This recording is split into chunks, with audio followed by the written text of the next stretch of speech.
Hello viewers of DT Next. Today we have someone, introduction வேணா ஏன்னா famous Aathangara Marame அப்படின்னு பாடினாலே ஞாபகம் வருது அவங்க தான். Thank you for coming here today. You are absolutely brilliant and Suzhal too, Ashwini, and we loved your role. Hi Kaushik, நீங்க எப்படி இருக்கீங்க? நான் முதல்ல கேட்டுறேன். நல்லா இருக்கேன். Thanks for asking.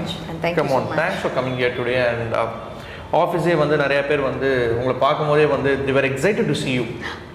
ஓகே, நான் கவனிக்கல. அப்படியே எங்கேயுமே பார்க்காம இப்படியே தான் நடந்து வந்துட்டு இருந்தேன். Both in person as well as Suzhal too, எங்க ஆஃபீஸில் பார்த்த ஆடியன்ஸும் வந்து they were excited. So how excited were you when Suzhal too came to you? You know, sometimes அந்த வரப்பிரசாதம் சொல்லுவாங்கல்ல. So I taken a very long break from acting. So I was waiting for my daughter to grow up basically. So அவங்க வளர்ந்ததுக்கப்புறம் மறுபடியும் reentry பண்ணிக்கலாம் அப்படின்னு அந்த thought ப்ராசஸில் last இயரே கொஞ்சம் தோண ஆரம்பிச்சிருச்சு. அவங்க காலேஜ் போயிட்டாங்க, சரி நமக்கு மறுபடியும் ரீஎன்ட்ரு பண்ணுற டைம் ஆயிடுச்சு அப்படின்னு நினைக்கும் போது சடன்லி திஸ் கால். ஸோ என்னென்னா இதில் முதல்ல என்னோட first the box that got take to us, it was from Pushkar-Gayatri. நான் ஏற்கனவே அவங்க கூட ஒர்க் பண்ணியிருக்கேன். I've done Oram Po with them many years back. So அது ஒன்று. அப்புறம் மாலதிமாவோட ரோல் கேட்ட உடனே it was a supporting role, but it was a very strong and a very well rounded you know role. பார்க்கும் போதே வந்து wow, that's a very solid role and we didn't expect this அப்படிங்கிற மாதிரி வந்து ஒரு character. When I mean so comeback அப்படிங்கிற வார்த்தையில் எனக்கு பெரிய உடன்பாடு கிடையாது. Because you are not like away from films or the medium per se. So because you were there அங்கே இங்கே even when in Singapore like you are part of films that were made there, and இங்கேயும் வந்து சில projects I மீன் அப்பப்போ வந்து ஐ மீன் போயிட்டு இருந்துச்சு. So அப்படி இருக்கும்போது when you face a camera and Suzhal, especially for such a strong character, like what was your first thought? I mean, like did it hit you hard, like justify பண்ண முடியுமா அப்படிங்கிற அந்த ஒரு skepticism இருந்ததா, inhibitions இருந்ததா, apprehensions somewhere? இல்லை Kaushik, it's been 33 வருஷம் ஆச்சு இந்த நடிப்பில் இறங்கி. அண்ட் நான் இங்கேருந்து நீங்கள் சொன்ன மாதிரி நான் சிங்கப்பூர் போனதுக்கப்புறம் நடிப்பை விடலை. அங்கே ப்ராஜெக்ட்ஸில் யூனோ ஷார்ட் ஃபிலிம்ஸ்லேயும் அங்கே இருக்கிற அந்த சின்ன அந்த ஒரு என்னெல்லாம் ஸ்கோப் இருந்ததோ அதில் எல்லாமே ப்ராஜெக்ட்ஸ் பண்ணிட்டு தான் இருந்தேன். But I have to say, ரொம்ப பெர்ஃபார்மன்ஸ் ஓரியன்ட் ரோல்ஸ் வந்து நான் இங்கே பண்ணதை விட நான் வந்து சிங்கப்பூரில் தான் பண்ணியிருந்தேன். ஸோ கான்ஃபிடென்ஸ் லெவல் தட் ஒரு நல்ல ஒரு சாலிடான ஒரு ரோலை வந்து ஹேண்டில் பண்ண முடியுன்ற அந்த ஒரு கான்ஃபிடென்ஸ் இருந்தது. பட் இந்த துறையில் வந்து ரொம்ப வருஷம் கழித்து இந்த மில்லேனியம் அண்ட் ஜென்சி கிட்ஸோட ஒர்க் பண்ணுறது அது வந்து மைண்டில் வந்து ஒரு சின்ன நர்வஸ்னஸ் இருந்துச்சு. கேரக்டரை ஜஸ்டிஃபை பண்ண முடியுமா இல்லையான்றது வந்து ஃபஸ்ட்டு தாட்டாக இல்லாமல் இருந்தது. First I walked in to Suzhal set. முதல் நாளோட பூஜா அன்றைக்கே நான் இருந்தேன். 140 பேர் செட்டில். ஐ வாஸ் லைக் என்னடா அது இத்தனை பேர் இருக்காங்களே. You know I started feeling a bit nervous. அப்புறம் தான் சொன்னாங்க, இல்லை மேம் எல்லாமே நம்ம ஆளுங்க தான், we need this you know we need this support அப்படின்ட்டு. Because the project, I mean, on screen seri, off screen seri, it's quite humongous. Yes. On the project is the scale. You know, like every department, you know, had a solid number of people working in it.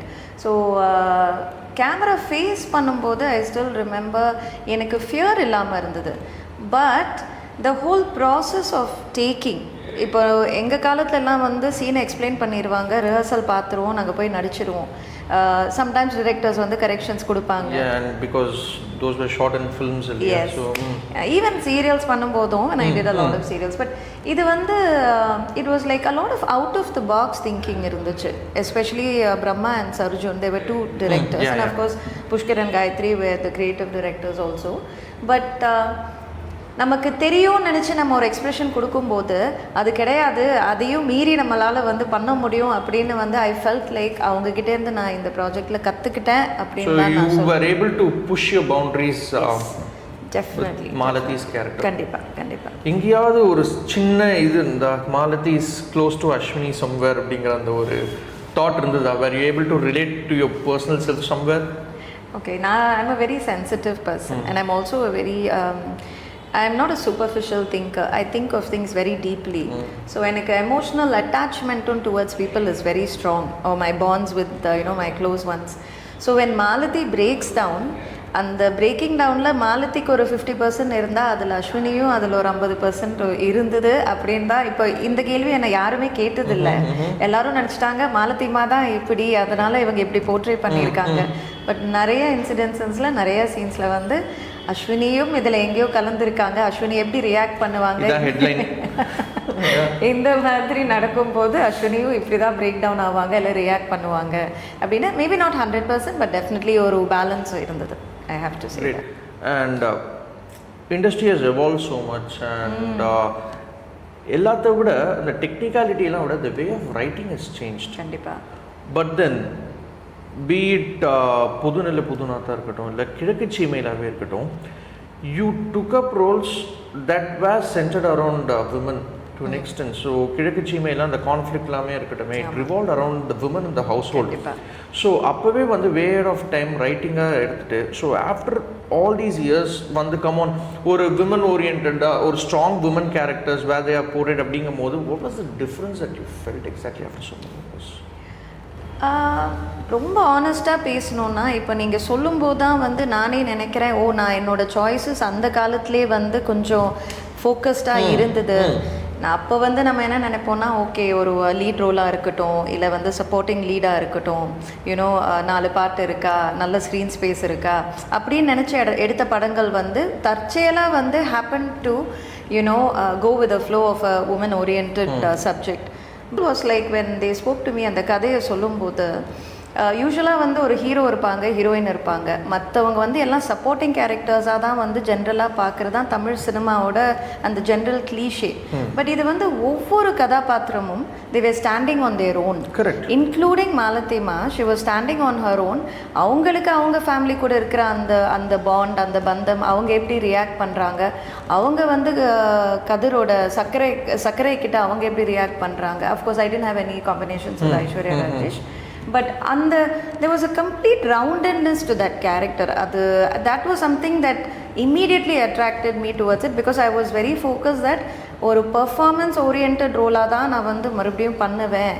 Even அது ஒரு 2-3 சீனாக இருந்தாலும் audience என்ன நினைக்கணும்னா, என்னை பார்க்கும்போது அஸ்வினியை பார்க்கக்கூடாது, மாலத்திமாவை தான் பார்த்தோம் அப்படின்னு. And that is the feedback that I been getting all the while after audience சா சுழல். அதே மாதிரி அந்த செட்டில் இருக்கும் போதே வந்து ஆட்டோமேட்டிக்காக வந்து ஒரு சீனியர் அப்படிங்கிற அந்த ஒரு ரெஸ்பெக்ட் ஆட்டோமேட்டிக்காக வந்துமா? இல்லை how was it on the sets, எப்படி இருந்தது? நான் எதிர்பார்த்து போல, ஏன்னா சிங்கப்பூர் இஸ் கிரவுண்டட் மீ. சிங்கப்பூரில் எல்லாருமே சமந்தான். You can be you can be a domestic helper, you can be a taxi driver, you can be a doctor, an engineer, a lecturer, whoever, எல்லாரும் சமம். அதே மாதிரி லொக்கேஷனில் ஷூட்டுக்கு போகும்போது எங்களுக்கு தூக்குறதுக்கு பேக்கை தூக்குறதுக்கு அசிஸ்டன்ஸ் கிடையாது, கொடையை பிடிக்கிறதுக்கு இது கிடையாது, நாங்களே தான் எல்லாம் பண்ணிக்குவோம்.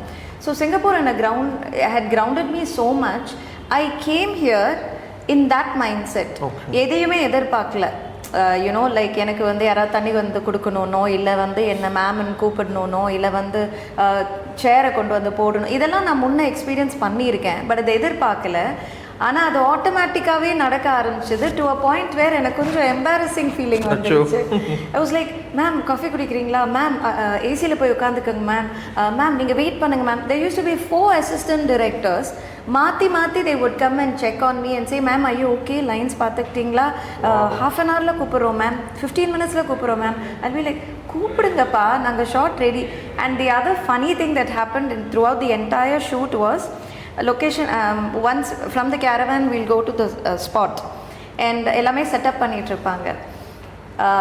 When the director says shot ready, I have been tuned ரொம்ப வருஷமா ஷார்ட் ரெடினா ஏந்திரிச்சு போய் அங்கே கேமரா முன்னால் நிற்கணும். So you automatically go into the zone. ஆமாம், அந்த ஜோன்.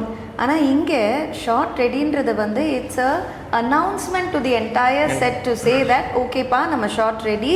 இப்போ வந்து art team are you ready, the artist ready with their lines, directors வந்து there also prepping their team. So நான் ஒவ்வொரு தடவையும் ஷார்ட் ரெடினா நான் இப்படி எழுந்திரிப்பேன். Then they'll say, ma'am, no, wait, ma'am, this is not for you. Then the second time it kept happening until one day, if I remember right, I think it was Sarjun who told me, the shot ready is not for you, ma'am. We will come and call you, then you go onto the sets. So the respect I commanded as a senior, even from a youngster like Kadir, I must say was, you know, very heartwarming, which something that I didn't expect at all. I'm not surprised though. Oh. Yeah, so. That's nice. And it's been only a few hours since Suzhal 2 has streamed. Ana vandu everybody is talking about it in one way or the other. I mean, because audience vary and their taste vary. But the industry has taken notice of all the actors who played, and இண்டஸ்ட்ரியிலேருந்து என்னென்ன யாராவது பேசுனாங்களா, offers எதாவது வந்திருக்கா, ஓ you back அப்படிங்கிற மாதிரி? So how's it? இல்லை, இது வந்து ஒரு பயங்கர இந்த பஸ் பண்ணுற மாதிரி ஒரு சுச்சுவேஷன் தான் இப்போ நான் இருக்கேன். It's been like back to back messages and calls and everyone was like, எங்கே இருந்த எவ்வளோ நாள்? பிகாஸ் யாருமே என்னை இந்த ஒரு பரிமாணத்தில் பார்த்தது கிடையாதுன்னு தான் நான் சொல்லுவேன் இங்கே பொறுத்த வரைக்கும். ஸோ ஒரு சர்வசாதாரண லைக் ஓகே ஒரு ஹீரோயினாக பண்ணிவிட்டு திடீர்னு வந்து ஒரு பெர்ஃபார்மன்ஸ் ஓரியன்ட் ரோலில் பண்ணும்போது பீப்புள் ஸ்டார்டட் சேயிங், யூனோ இந்த அளவுக்கு டெப்த்தாக பெர்ஃபார்ம் பண்ண முடியுது, ஏன் இத்தனை வருஷம் விட்டு இருந்தீங்க? மலையாளத்தில் இருந்து கால் வர ஆரம்பிச்சது. அப்புறம் வந்து Telugu, yesterday I had a call from the Telugu from Andhra saying that ma'am we want you back அப்படின்ட்டு. பட் என்னன்னா Kaushik, I am not in a hurry to take on the next project. ஏன்னா ஒரு காலத்தில் வந்து ரொம்ப யோசிக்காமல் நிறைய ப்ராஜெக்ட்ஸ் எடுத்து அது எனக்கு நெகட்டிவாக வந்து போயிருக்கு. பட் ஐ மீன் அந்த மாதிரி வந்து 90s ஒரு ப்ரைமில் இருந்த ஒரு ஆக்டர், ஒரு ஹீரோயின், ஒரு ஃபீமேல் லீட் பண்ணக்கூடிய ஒரு கேரக்டர்ஸ் வந்து திடீர்னு சினிமா விட்டு போகணும், சிங்கப்பூர் போகணும் போது was it a tough call for you? And again வந்து இத்தனை வருஷம் கழிச்சு சிங்கப்பூர்லேருந்து மறுபடியும் வரணும் போது again was it tough call for you? விட்டுட்டு போனது நிறைய பேர் கேட்டாங்க, என்ன காணாமல் போயிட்டீங்க, வாட்ஸ் த மிஸ்ட்ரி? ஆக்சுவலி ஒரு மிஸ்ட்ரியும் இல்லை, கல்யாணம் பண்ணிட்டு போனேன். என்னன்னா நிறைய பேர் கேட்டாங்க. What was it a tough call? Initially அந்த okay mind was a love marriage, right? So love மேரேஜில் அந்த அந்த அந்த காதல் போதையில் வந்து அப்போது வந்து நமக்கு போய் செட்டில் டவுன் ஆனால் போதும்னு இருந்தது. அங்கே போய் ஒரு 2-3 மாதம் கழிச்சு தான் I realize that okay work is going to be different. இல்லை I have to like channelize myself into something else, find a full time job இருந்திருக்கலாம். பட் இட்ஸ் ஆல்மோஸ்ட் அரௌண்ட் 24 வருஷம் ஆயிடுச்சு. எனக்கு பெருசாக ரிக்ரெட் பண்ண feeling எதுவுமே கிடையாது. போன உடனே ஒரு almost until a year and a half offers வந்துட்டு தான் இருந்தது, கூப்பிட்டுட்டு தான் இருந்தாங்க. But I kept saying no, because I didn't want to like இங்கே ஒரு கால் அங்கே ஒரு கால் வைக்க வேண்டாம், let's like stay focused. So I think eventually the offer stopped. ஏன்னா ஒரு தடவை கூப்பிடுவாங்க, 2 தடவை கூப்பிடுவாங்க, 10வது தடவை நம்ம வந்து வரலைங்க, நான் நடிக்கலைங்கன்னா அவங்க வந்து சரி இவங்க இல்லைன்னா நம்ம வேறு ஆர்டிஸ்ட்டை கூப்பிட்டு போகிறோம், அதுதானே. ஸோ அப்போ எனக்கு அவ்வளோவா தோணலை. திருப்பி வரும்போது I think like I set, நான் என்றைக்குமே சொன்னதில்லை நான் திருப்பி நடிக்க வர மாட்டேன், நான் வந்து செட்டில் டவுன் ஆகிட்டேன், நான் வந்து I'm not going to face the camera, நான் எங்கேயுமே சொன்னது கிடையாது, ஒரு இன்டர்வியூலேயும் சொன்னதில்லை, யார்கிட்டையும் சொன்னதில்லை. So when last year when my daughter went to college I realized that she's grown up enough and இப்போ I wanted to pursue my passion. So I told myself திருப்பி வரலாம். ஸோ அந்த தாட் ப்ராசஸில் இதை எப்படி நான் வந்து இதை ஒர்க் அவுட் பண்ணுறதுன்றதான் யோசிச்சுட்டு இருந்தேனே தவிர ஒரு பயமோ பதட்டமோ எதுவும் இல்லாமல் இருந்தது.